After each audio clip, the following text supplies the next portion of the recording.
For decades, there is one truth armored warfare lives by. You do not gamble your war on machines you cannot control. You do not trust untested steel to face proven guns. You do not march east into a continent-sized battlefield, assuming your enemy cannot adapt. German commanders believe in a rule as old as their doctrine. Speed and firepower decide everything.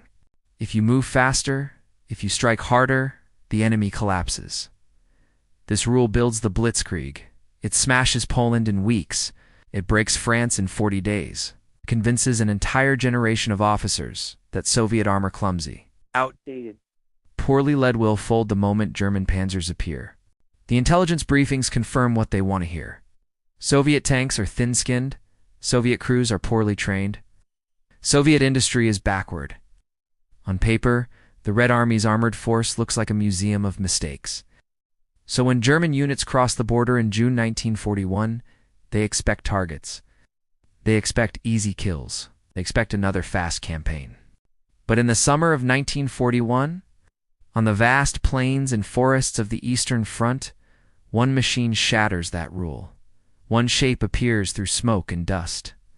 One design forces Germany to rewrite everything it thinks it knows about armored war. And when German commanders first encounter it, they do not call it a tank, call it a nightmare. You are Dmitry Loza. You are 21 years old. You are a farm boy turned Red Army lieutenant, trained fast because the war is devouring officers faster than the academies can produce them. You have grease under your fingernails, cordite in your nose, fear pressed so deep into your chest you no longer recognize it as fear. Your world is steel. You command a T-34. The tank beneath you weighs nearly 30 tons. Its armor slopes at angles German gunners are not trained to calculate. You have trained in chaos. The Soviet Union is reeling. Entire divisions vanish in the opening weeks of Operation Barbarossa. German spearheads punch deep, encircling hundreds of thousands of men. You hear the rumors: Kiev surrounded, Minsk fallen, Smolensk burning. The sky is black with smoke from fuel dumps and rail yards, and yet inside your steel hull, there is a quiet confidence. Not in orders, not in headquarters, in the machine itself. You learn quickly that German doctrine expects you to break. Their gunners aim for flat plates. Their shells shatter or ricochet off your sloped armor. Their anti-tank guns, 37mm weapons. The Germans proudly call tank knockers, slam into your hull and leave nothing but sparks and dents. But confidence does not mean safety. You are outnumbered. Your radios fail. Your optics fog. Your crew trains on the move, in combat under fire. The Red Army does not win because it is elegant, survives because it absorbs pain that would end other armies.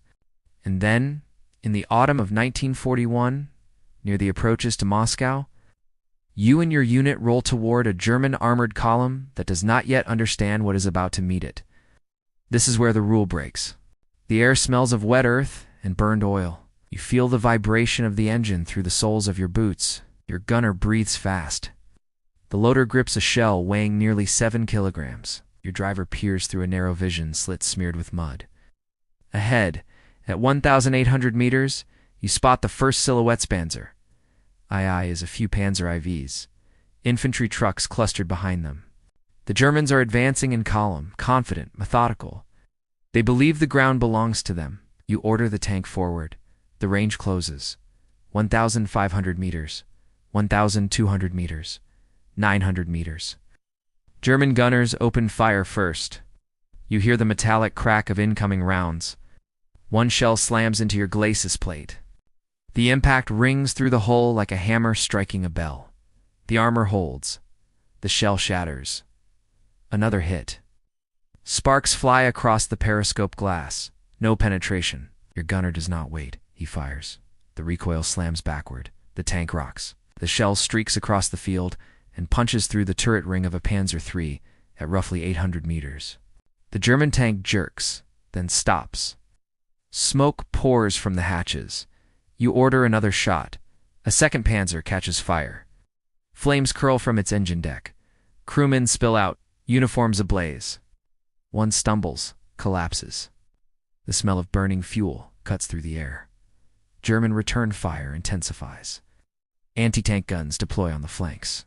37mm rounds strike your hull again and again. The Germans fire at what they know.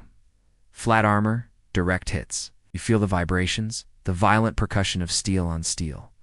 But nothing breaks through. It's at 600 meters, a Panzer lands a solid hit on your turret. The impact deafens. Interior fills with metal dust.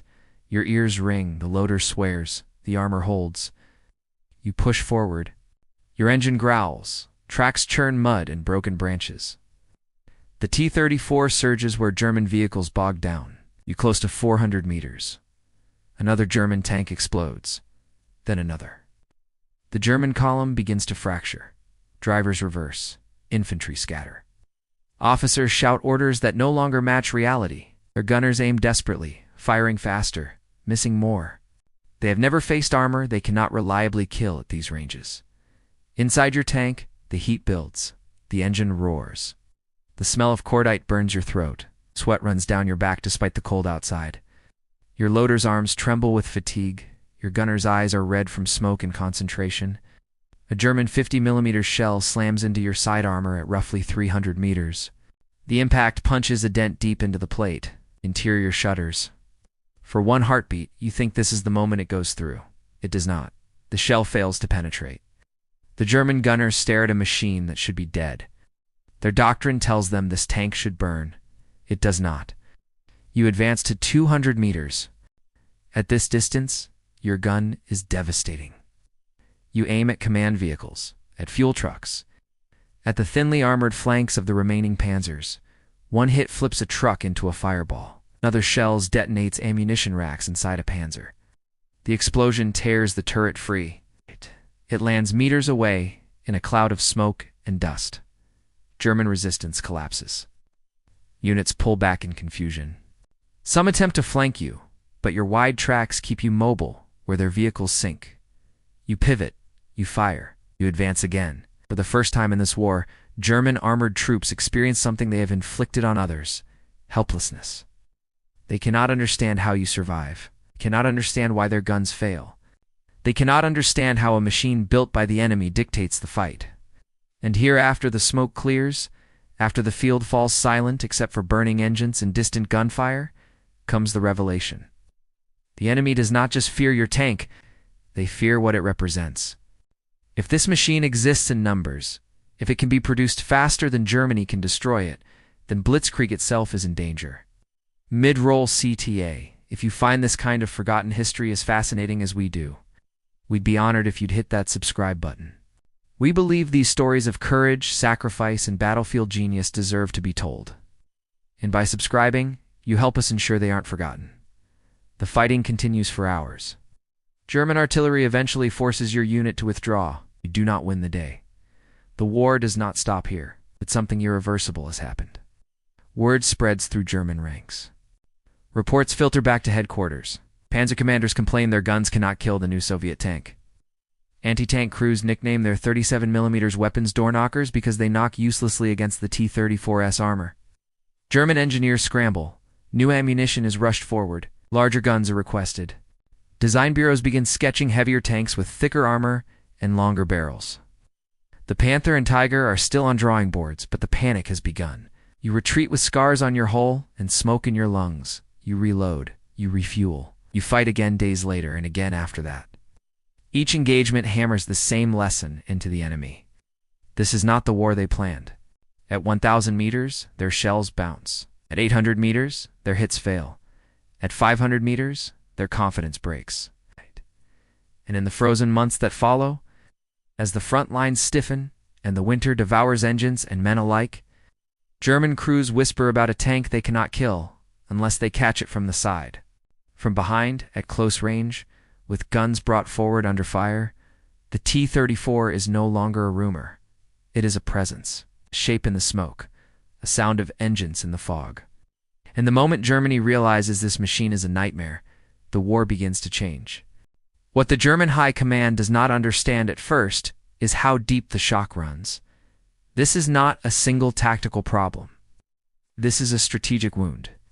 Within months, German tank losses climb as crews are forced into closer engagements to achieve penetrations. Anti-tank units request heavier weapons. Factories strain to upgun existing panzers. Entire divisions pause to re-equip. Time Germany's greatest weapon in Blitzkrieg bleeds away.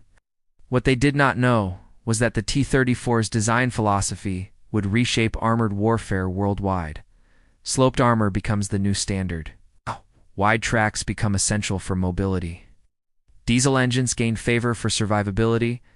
The lessons learned under fire on the Eastern Front echo into every post-war tank design from the Cold War onward. The true impact would not be fully understood until the war grinds on. German resources divert to build Panthers and Tigers, technological marvels, but complex, expensive, slow to produce. The Soviet Union floods the battlefield with thousands of T-34s, each one not perfect, but good enough, strong enough, simple enough to be everywhere. Battles like Kursk become industrial contests of steel and attrition. German crews fight bravely, skillfully, but they fight against numbers in a machine they can no longer dismiss. The nightmare is no longer one tank. It is an entire army built around it. You are Dmitry Loza. You survived the war. You carry scars you never fully explain. You write of the moments when German shells rang against your hull and failed to break you. You write of fear, of comrades lost, of steel that held when flesh would not. Thousands of men like you crewed these tanks, boys from villages, workers from factories, students pulled from classrooms. Many never returned. Their names faded into reports, into archives, into numbers on casualty lists. But the machine they rode changed the world. To this day, every modern battle tank carries the DNA of that moment's sloped armor, mobility over brute thickness, designs built for the realities of mud, snow, and human error. The nightmare Germany faced became a lesson armies study in classrooms and war colleges. And that is why this story matters now, because wars are not only decided by generals and speeches, they are decided by steel, sweat, and the moment one side realizes the rules they trusted no longer apply.